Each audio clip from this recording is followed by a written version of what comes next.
Okay, today I'll be addressing UFC 244, a really great pay-per-view, but a lot of people are upset about the last two matches, and trust me, I'll get to it, but I'm going to be analyzing every fight on the card and talking about each fight in depth and giving my opinion on the fights and how they went.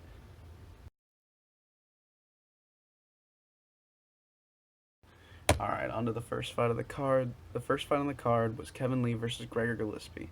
Kevin Lee is back and looking better than ever. Kevin Lee beating Gregor Gillespie is something that really no one expected.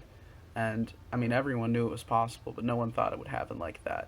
These two guys never even attempted a takedown. Gregor is an amazing prospect and has been extremely impressive in every fight he's had so far. He's a man with an extremely impressive wrestling pedigree, coming off a 6-fight win streak, and the man is a 4-time NCAA wrestler. Gillespie is an outstanding wrestler. Let's also give Kevin Lee his credit. I mean, Kevin Lee is a former Division II college wrestler with experience to mix it in with the striking. The thing is, Lee is coming off a 2-fight losing streak and switching between fight gyms after his longtime mentor and coach, Robert Foles, tragically passed away. Lee has finally recovered and found a new home in Canada, training under coach Firas Zahavi. Lee looked incredible, knocking Gregor out with a first-round KO via head kick, using a combination of punches to open up a head kick that most kickboxers would be impressed by. Lee, as always, was great on the mic after the fight, showing his regular charisma and still showing that he is one of the best talkers in the UFC. The second fight was Derek Lewis versus Lugoy Ivanov, where Lewis won a split decision after 3 rounds. Lewis looked different in this fight. Lewis had some issues in the past where he would completely gas out at the first or second round and would really only rely on one punch or a single burst of energy to knock his opponents out. Other than that, he would just sit on the outside and pretty much do nothing.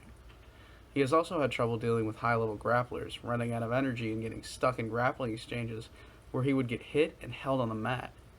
This is where Ivanov comes in, being an elite grappler and Sambo champion, which is a Russian grappling practice where you are taught submissions and high-level wrestling skills. Lewis improved in almost every way for this fight, coming in at a lower weight and handling the grappling exchanges extremely well.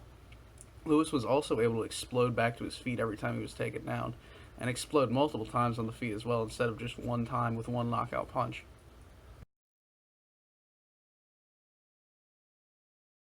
The third fight of the night was Stephen Thompson versus Vicente Luque.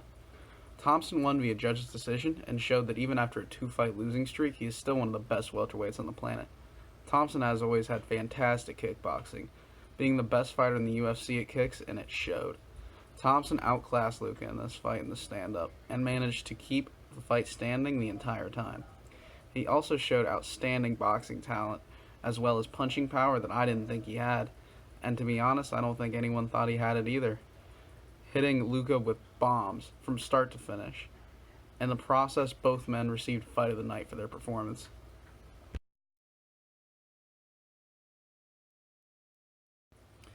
The co-main event was Calvin Gastelum versus Darren Till. Darren Till beat Calvin Gastelum by decision.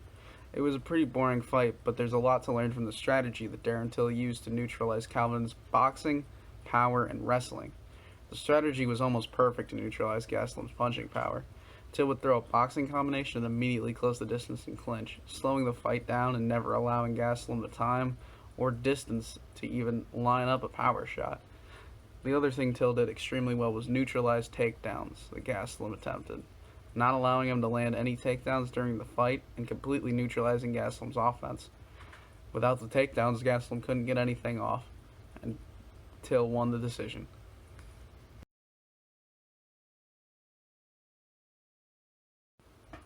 In the main event of the night, Jorge Masvidal beat Nate Diaz via doctor stoppage before the 4th round started. While the fight was phenomenal, the main point I will address was the stoppage. First, though, let's talk about Jorge, who dominated the first 3 rounds, hitting Diaz with hard boxing and kickboxing combinations. Jorge put on a show, cut Diaz in the 1st, 2nd, and 3rd round, leading the doctors to stop it due to a cut. The main issue that people have with it, though, is there have been far worse cuts in the UFC before, and nothing has ever been stopped like that. While it is up to the doctor to make that call, I, along with many others, feel it was an early stoppage, and the argument that Nate Diaz could not have come back and won is honestly ridiculous. Diaz is an accumulation fighter, meaning that he stays in your face and hits you with shots. They're not the most powerful shots, but as the rounds go on, they inflict more and more damage to your opponent. It means that in the last 2 rounds, that's when Diaz comes on strong.